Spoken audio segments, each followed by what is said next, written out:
नमस्कार, मैं हूं अमित शर्मा। हमारे खास कार्यक्रम जनता सरकार में बात करेंगे सत्ता के सियासत से लेकर जनता के सरोकारों तक। वहीं आपको हम बताएंगे प्रदेश सरकार की हर उस योजना के बारे में जो होंगी आपके काम की। आपको हम बताएंगे सरकार के उन विकास कार्यों के बारे में जिनका सीधा फायदा आपको हो रहा है। तो अगले 30 मिनट तक आप बने रहिए हमारे साथ और देखते रहिए जनता सरकार।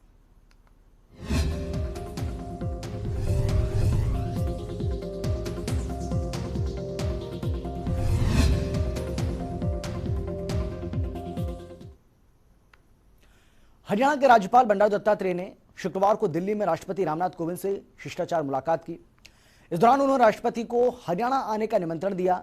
इस मुलाकात के दौरान राष्ट्रपति रामनाथ कोविंद ने हरियाणा प्रदेश में हो रहे विकास के लिए राज्यपाल बंडारू दत्तात्रेय को बधाई और शुभकामनाएं दी। हरियाणा के राज्यपाल बंडारू दत्तात्रेय ने उपराष्ट्रपति एम वेंकैया नायडू से मुलाकात की, प्रदेश के विकास को लेकर चर्चा की। इस दौरान उन्होंने उपराष्ट्रपति एम वेंकैया नायडू को सम्मान स्वरूप पगड़ी और शॉल भेंट की।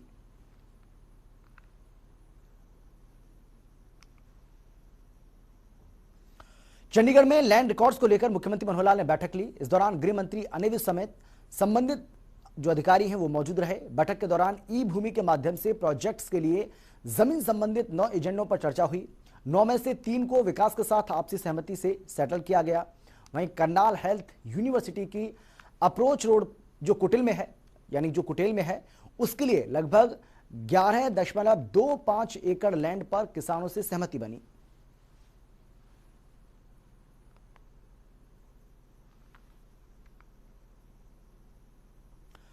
मुख्यमंत्री मनोहर लाल ने शुक्रवार को चंडीगढ़ में ग्रामीणों के विकास कार्यों संबंधी सुझाव और शिकायतों के लिए ऑनलाइन पोर्टल ग्राम दर्शन का लोकार्पण किया। इस मौके पर उन्होंने कहा कि ग्रामीणों के विकास कार्यों में सीधी भागीदारी सुनिश्चित करने के लिए ग्राम दर्शन पोर्टल तैयार किया गया है।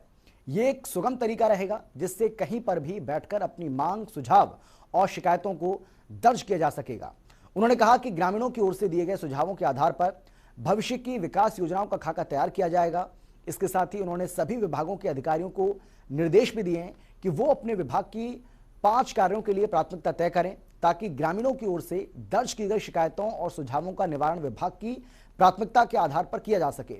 मुख्यमंत्री ने ग्राम दर्शन पोर्टल का लिंक जन सहायक ऐप के साथ जोड़ने के निर्देश भी दिए।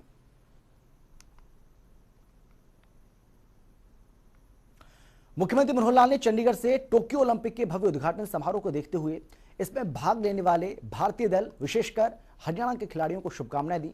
टोक्यो ओलंपिक 2020 में भाग लेने वाले 126 खिलाड़ियों के भारतीय दल में हरियाणा से 31 खिलाड़ी शामिल हुए। मुख्यमंत्री ने परेड में शामिल भारतीय खिलाड़ियों को देखते हुए कहा है कि इन खिलाड़ियों ने बहुत मेहनत की है और उन्हें अंतर्राष्ट्रीय स्तर पर बेहतरीन प्रदर्शन करते हुए देखना हम चाहते हैं।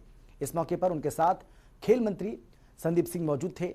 मुख्यमंत्री ने कहा कि राज्य की ओर से इन परिवारों का ख्याल रखा जाएगा ताकि खिलाड़ी निश्चिंत होकर खुले मन से प्रतियोगिता में भाग ले पाएं। ओलंपिक दल को बहुत बहुत शुभकामनाएं। इस बार हरियाणा से सबसे बड़ा दल टोक्यो में ओलंपिक में पहुंचा है। मैं आशा करता हूं कि हमारे बेटे बेटियां देश के लिए सबसे ज्यादा मेडल इस बार लेकर के आएंगे। पुनः बहुत बहुत शुभकामनाएं। वहीं जल विवाद को लेकर दिल्ली सरकार की याचिका सुप्रीम कोर्ट में खारिज होने और नवजोत सिंह सिद्धू के पंजाब कांग्रेस का अध्यक्ष बनने पर गृह मंत्री अनिल विज ने प्रतिक्रिया दी है। इस दौरान उन्होंने क्या कुछ कहा, जरा सुनिए आप। मैं स्वागत करता हूं और सुप्रीम कोर्ट ने जो दिल्ली सरकार को इस तरह की दरखास्तें बार बार कोर्ट में लगाने के लिए फटकार लगाई है, उसका भी मैं स्वागत करता हूं। हमने पहले ही कहा था कि हम दिल्ली के हिस्से का पानी दिल्ली को दे रहे हैं और केजरीवाल जी जैसा इन्होंने पहले झूठ बोलकर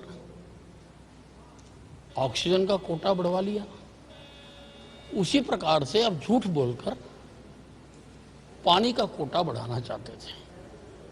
लेकिन माननीय सर्वोच्च अदालत ने बहुत ठीक फैसला दिया है। पंजाब में कांग्रेस ने अपना कैप्टन बदल दिया है। ये उनका अंदरूनी मामला है, हमें इस पर कुछ नहीं कहना। लेकिन जहां सब कुछ बिगड़ा हुआ हो, वहां कैप्टन बदलने से मैच जीता नहीं जा सकता। पंचकुला में जिला लोक संपर्क एवं कष्ट निवारण समिति की बैठक में खेल राज्य मंत्री सरदार संदीप सिंह ने लोगों की समस्याओं को सुना। मौके पर ही ज्यादातर समस्याओं का समाधान कर दिया। इस दौरान उन्होंने एक बड़े केस में 2 अधिकारियों के खिलाफ कार्रवाई की। इस बैठक में हरियाणा विधानसभा के अध्यक्ष ज्ञानचंद गुप्ता भी मौजूद रहे।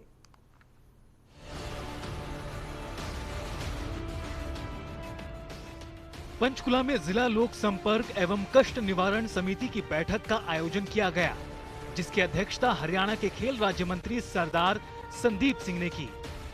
जहां हरियाणा विधानसभा के अध्यक्ष एवं पंचकुला विधानसभा क्षेत्र से विधायक ज्ञानचंद गुप्ता भी मौजूद रहे। इस बैठक में 13 बड़ी शिकायतें सामने आईं, जिसमें से ज्यादातर शिकायतों पर सुनवाई करते हुए खेल राज्य मंत्री संदीप सिंह ने उनका मौके पर ही समाधान कर दिया और संबंधित विभाग के अधिकारियों को दिशा निर्देश दिए। वहीं बैठक के दौरान एक बड़ा माइनिंग केस भी सामने आया, जिसके तहत कार्रवाई करते हुए खेल राज्य मंत्री संदीप सिंह ने पंचकुला आरटीओ का ट्रांसफर कर दिया, जबकि पंचकुला खनन अधिकारी को सस्पेंड किया गया, जिसकी जानकारी खुद खेल राज्य मंत्री सरदार संदीप सिंह ने पत्रकारों से बातचीत करते हुए दी। टोटल 13 बड़ी शिकायतें थी और आगे जो हैं 10 जो हैं उसको अगली मीटिंग में दोबारा से किया और उसके ऊपर एक्शन दिया गया है कि उनको किस तरीके से उसको समाधान करना है। और 3 केस को फाइल किया है, जिसमें एक ऐसा बड़ा केस था माइनिंग को लेकर, जो पिछले मीटिंग के अंदर हमने रिपोर्ट के लिए भी कहा था और क्या क्या ओवरलोडिंग के ऊपर काम चल रहा है।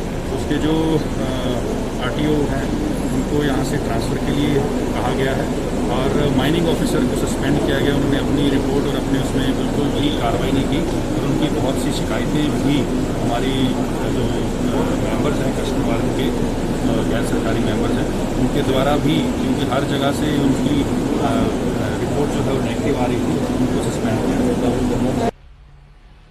वहीं हरियाणा विधानसभा के अध्यक्ष एवं पंचकुला से विधायक ज्ञानचंद गुप्ता ने कहा कि प्रदेश के मुखिया मनोहर लाल का आदेश है कि जनता के बीच जाकर लोगों की समस्याओं का समाधान जल्द से जल्द किया जाए, जिसके तहत बैठक का आयोजन किया गया और लोगों की समस्याओं का समाधान किया गया। देखिए, हमारे मुख्यमंत्री जी आदरणीय मनोहर लाल जी का संदेश कि जनता के बीच में जाके जन समस्याओं का समाधान जल्दी से जल्दी किया जाए, उसी दृष्टि से लगभग 20 दिन के पश्चात आज ये दूसरी मीटिंग आदरणीय श्री संदीप सिंह जी जो हमारे खेल मंत्री हैं उनकी अध्यक्षता में हुई है और आज बहुत कुछ कड़े निर्णय भी लिए गए हैं। कुछ एक मैसेज देने का प्रयास किया है कि जो अधिकारी हैं उनको काम करना पड़ेगा जनहित के ऊपर, जो जनता के समस्याएं हैं उनका समाधान करना पड़ेगा उनको। इस दृष्टि से आज कुछ अधिकारियों के खिलाफ एक्शन भी किया गया और मैं समझता हूँ, मैं निवेदन भी करता हूँ सभी अधिकारियों से कि जो यहाँ ग्रीवेंसेस कमेटी की मीटिंग है इसको कोई भी लाइटली ना ले, इसको थोड़ा सा सीरियसली लेकर के जो कंप्लेंट्स जो जन समस्याएँ ग्रीवेंसेस कमेटी में आती हैं उनका समयबद्ध तरीके से समाधान होगा। आपको बता दें कि पंचकुला में आयोजित की गई जिला लोक संपर्क एवं कष्ट निवारण समिति की बैठक में जिला उपायुक्त विनय प्रताप सिंह, पंचकुला मेयर कुलभूषण गोयल और जिला पुलिस उपायुक्त मोहित हांडा सहित तमाम अधिकारी मौजूद रहे। जनता टीवी के लिए पंचकुला से उमंग शोरान की रिपोर्ट। पंचकुला के सेक्टर 3 ताऊ देवीलाल स्पोर्ट्स कॉम्प्लेक्स में हरियाणा के खेल राज्य मंत्री सरदार संदीप सिंह डिजिटल तौर पर टोक्यो ओलंपिक के उद्घाटन समारोह में शामिल हुए, जहां उन्होंने वीडियो कॉन्फ्रेंसिंग के जरिए अंतर्राष्ट्रीय खिलाड़ियों के साथ विक्ट्री पंच दिखाकर टोक्यो ओलंपिक में भारतीय खिलाड़ियों का जोश बढ़ाया।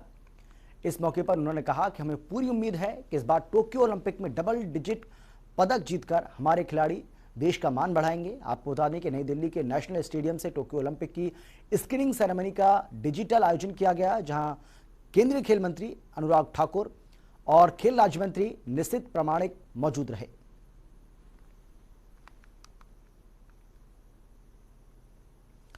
यमुनानगर में कैबिनेट मंत्री कंवरपाल गुर्जर ने कई मुद्दों को लेकर अपनी प्रतिक्रिया दी है। इस दौरान उन्होंने आंदोलन का समर्थन कर रहे विपक्षी दलों को आड़े हाथों लिया। साथ ही आंदोलनकारी नेता गुरनाम चड़ूनी के चुनाव लड़ने पर भी जवाब दिया।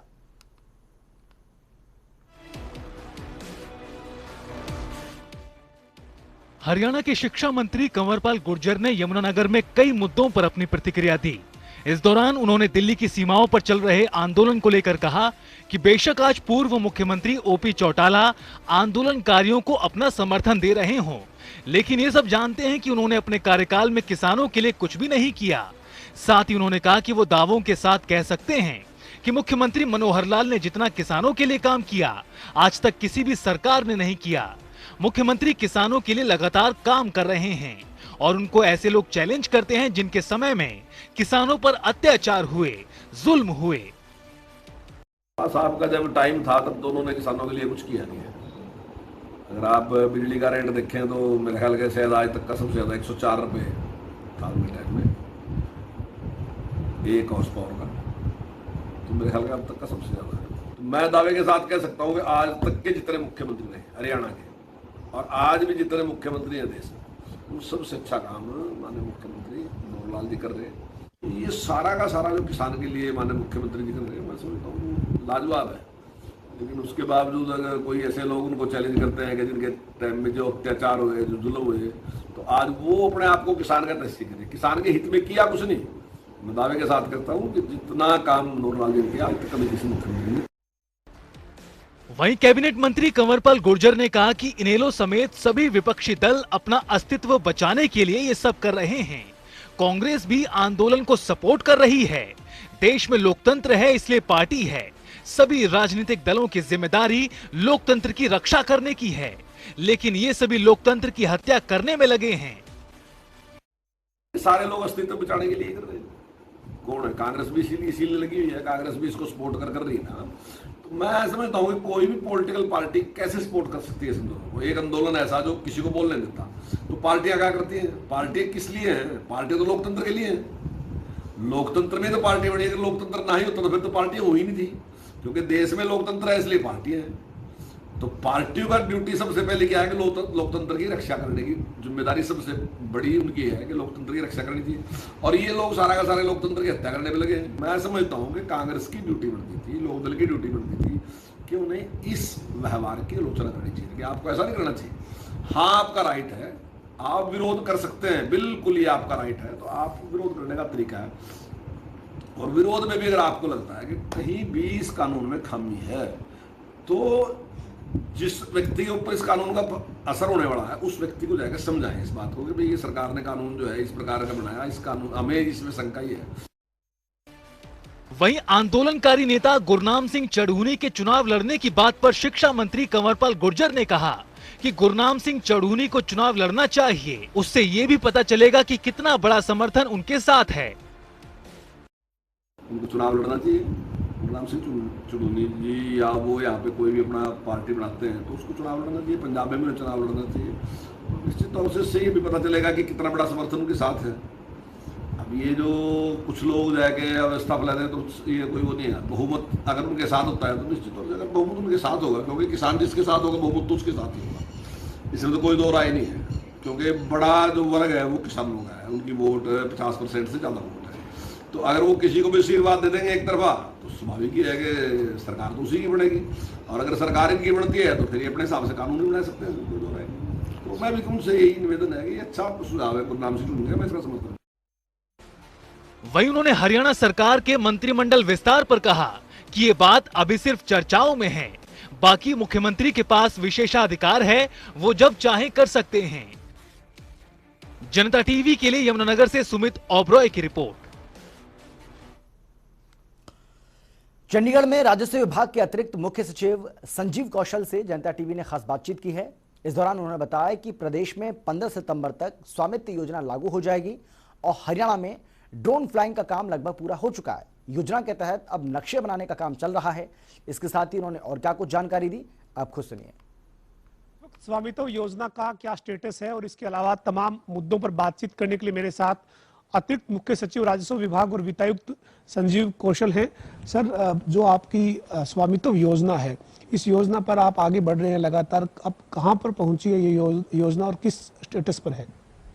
पवन जी, हमने टारगेट रखा है कि 15 सितंबर तक हम सारे हरियाणा में स्वामित्व स्कीम को 100% लागू कर चुके होंगे। ये हमारा मोटा टारगेट है जो कि हमने सभी डिप्टी कमिश्नर्स के साथ फैसला किया हुआ है। अब आज की स्थिति ये है कि हमारी ड्रोन फ्लाइंग पूरी हो गई।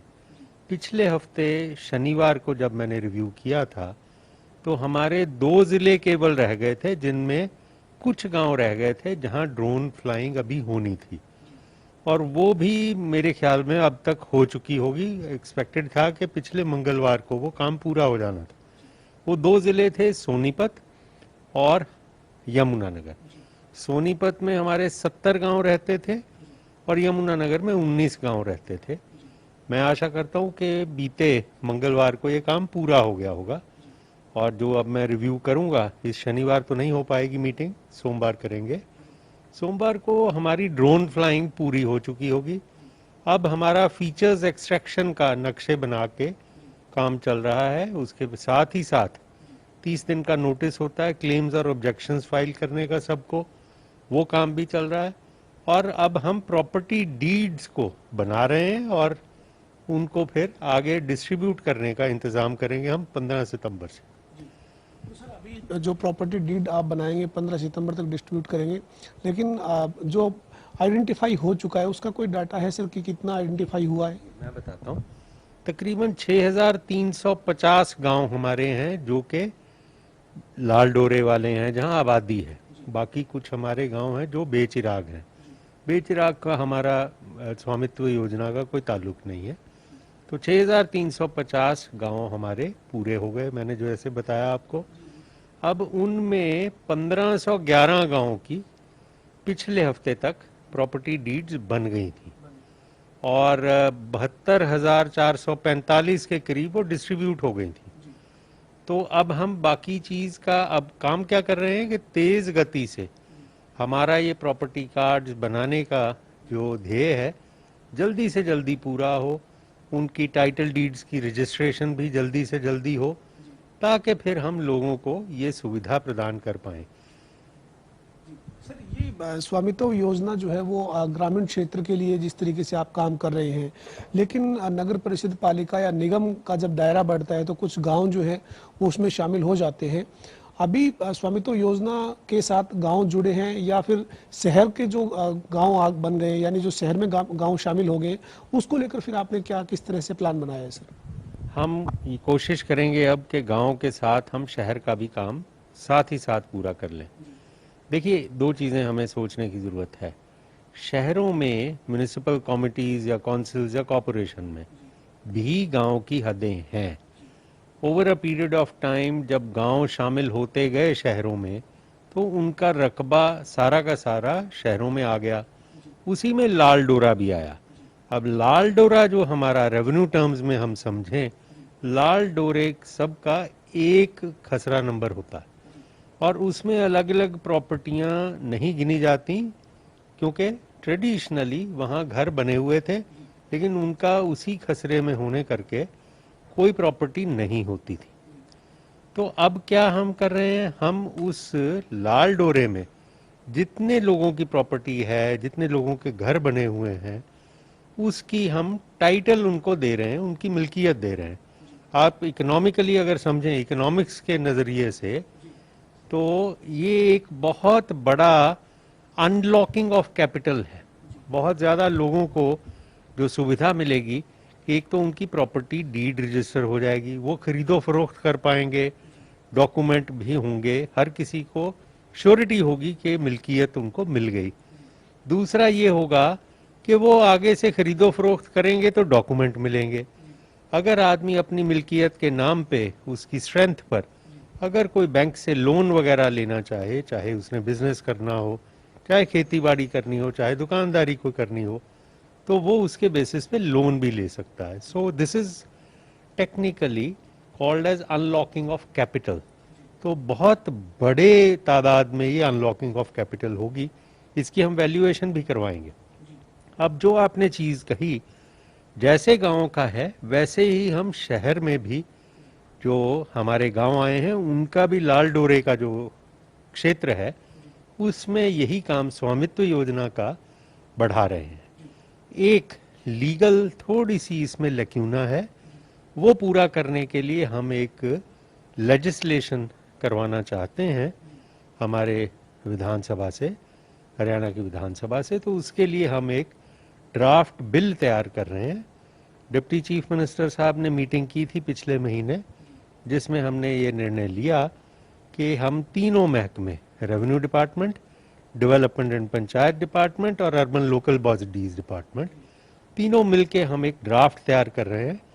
उसमें क्या होगा कि एक तो हमारा पंचायत वाली जो लेजिस्लेशन है उसमें थोड़ी तरमीम होगी, अमेंडमेंट होगी, और इसी तरह से जो अर्बन लोकल बॉडीज की म्युनिसिपल एक्ट है या म्युनिसिपल कॉरपोरेशन एक्ट है, दोनों में इसी तरह से अमेंडमेंट होगी, और ताकि हमारा स्मूथ काम चले, बाद में हमें कोई लीगल समस्या ना आए। साहब, ये जो आप बता रहे हैं कि आपको इस तरह से विधानसभा में कानून के लिए दोनों जो विभाग हैं, चाहे पंचायत विभाग है या शहरी निकाय विभाग है, उसमें कुछ जो है वो अमेंडमेंट होगा, तो उसको लेकर आपने कोई ड्राफ्टिंग जो हो इस पूरे मामले में कोई कमेटी गठित की है, या किस तरह से काम हो रहा है सर पूरे प्रदेश भर में? कैसे आप कोऑर्डिनेशन बनाकर आगे बढ़ रहे हैं तीनों महकमे? मैंने जैसे कहा था, ये चीफ मिनिस्टर साहब से हमारी बातचीत हुई, डिप्टी चीफ मिनिस्टर साहब के साथ मीटिंग हुई।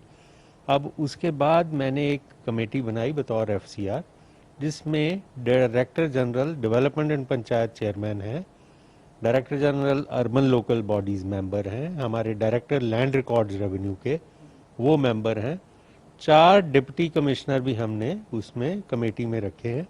वो ड्राफ्ट तैयार कर रहे हैं। 2 मीटिंगें उनकी हो चुकी हैं, दूसरी मीटिंग उनकी कल हुई थी, और मैं आशा करता हूं मुझे 1-2 दिन में ही वो ड्राफ्ट तैयार मिल जाएगा।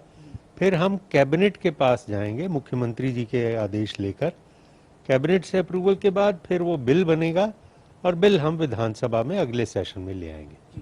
सर, स्वामित्व योजना की अब हम बात कर रहे थे, राजस्व विभाग में भी आप अतिरिक्त मुख्य सचिव हैं सर। लैंड रिफॉर्म्स को लेकर या यूं कहें कि भूमि सुधार को लेकर किस तरह के महत्वपूर्ण कदम आपने उठाए हैं? क्या आप जो है वो और नए कदम उठाने की तैयारी है? देखिए, भूमि सुधार के लिए हमारा सबसे बड़ा तो है कानून कंसोलिडेशन एक्ट, लैंड कंसोलिडेशन। तो लैंड कंसोलिडेशन का एक्ट हमारा बहुत पुराना है, उसमें थोड़ी अमेंडमेंट वगैरह हम कभी कभी गाहे बगाहे करनी पड़ती है, तब करते हैं। एक अमेंडमेंट हमने की थी कि थोड़ी कंसोलिडेशन हो जाए, कि इसमें ये भी सुविधा रहे कि अगर गवर्नमेंट, सरकार अपनी तरफ से कोई प्रोजेक्ट कर रही हो, उसके लिए ज़मीन इकट्ठी अलग अलग लोग दे देते हैं, उसकी कंसोलिडेशन करने के लिए भी सुविधा हो, वो हमने अमेंडमेंट करवाई थी। उसका फ़ायदा हम उठा रहे हैं। जैसे आप जानते हैं कि सरकार हमारी लैंड एक्विजिशन फोर्सेबल आजकल नहीं कर रही। आजकल हमने ई भूमि के ज़रिए जो मालिक हैं ज़मीन के, उनको ऑप्शन दी है कि वो ई भूमि में अब मर्जी से, स्वेच्छा से ज़मीन दे सकते हैं, और उसका रेट भी वो खुद बताते हैं कि जी हम इतने रेट पे देना चाहते हैं। वो ठीक है, फिर सरकार देखती है कि उस रेट पे हम ज़मीन को कैसे लिया जाए, क्या बनेगा। वो एक प्रक्रिया है, एक हाई लेवल कमेटी भी है। आज मुख्यमंत्री जी की वो बैठक भी होनी है, जिसमें हमने तकरीबन 7-8 प्रोजेक्ट थ्रू करवाने, इसी तरह से ज़मीन खरीद करने के। रजिस्ट्रेशन को लेकर, यानी जो रजिस्ट्रियों को लेकर जो है वो आपने तमाम सुधार किए हैं, और पारदर्शिता जो है वो इस मामले में आई भी है। लेकिन एनीवेयर रजिस्ट्रेशन का जो आपने कॉन्सेप्ट तैयार किया था, उसमें कितना और वक्त लगना है, या फिर किस तरह से उसके ऊपर काम चल रहा है? हमने पूरी तैयारी कर ली है जी, सॉफ्टवेयर की भी तैयारी हो गई है, और क्या कैसे होगा वो सारी तैयारी हो गई। अब हमें एक थोड़ी लीगल उसमें दिक्कत है। आप जानते हैं कि रजिस्ट्रेशन एक्ट 1908 वो भारत सरकार की लेजिस्लेशन है, उसमें अमेंडमेंट तो हम कर सकते हैं, ला सकते हैं बिल के जरिए कार्रवाई करने का, लेकिन क्योंकि वो एक सेंट्रल एक्ट है, उसमें अमेंडमेंट जब करना होगा तो हमारी लीगल अंडरस्टैंडिंग है, वो हमारे महामहिम गवर्नर साहब तब महामहिम राज्य स्वीकृति लेने के लिए उसको भारत सरकार में भेजेंगे। उसमें समय थोड़ा लग जाता है, जैसे कि आप जानते हैं, क्योंकि उसमें उन्होंने लीगल भी चीज़ देखनी होती है, अलग अलग मिनिस्ट्रियां भी, उनकी भी सलाह ली जाती है, तो उसमें थोड़ा समय लग जाएगा। ये एक थोड़ी हमारे लिए देखने की बात होगी, कितनी जल्दी वो कर पाते हैं। बहुत बहुत शुक्रिया से बातचीत करने के लिए। हमारे साथ राजस्व विभाग के अतिरिक्त मुख्य सचिव और वित्तायुक्त संजीव कौशल थे, जिन्होंने जो स्वामित्व योजना है उसका इस वक्त हरियाणा में क्या स्टेटस है और किस तरह से उसके ऊपर कितनी तेज गति के साथ काम हो रहा है, ये जानकारी दी है। साथ ही लैंड रिफॉर्म्स को लेकर जो काम हुए हैं उसकी जानकारी कौशल साहब ने दी है। वीडियो जर्नलिस्ट विजेंद्र सिंह के साथ पवन सिंह, जनता टीवी, चंडीगढ़। हमारे खास कार्यक्रम जनता सरकार में आज के लिए बस इतना ही। आप देखते रहिए जनता टीवी।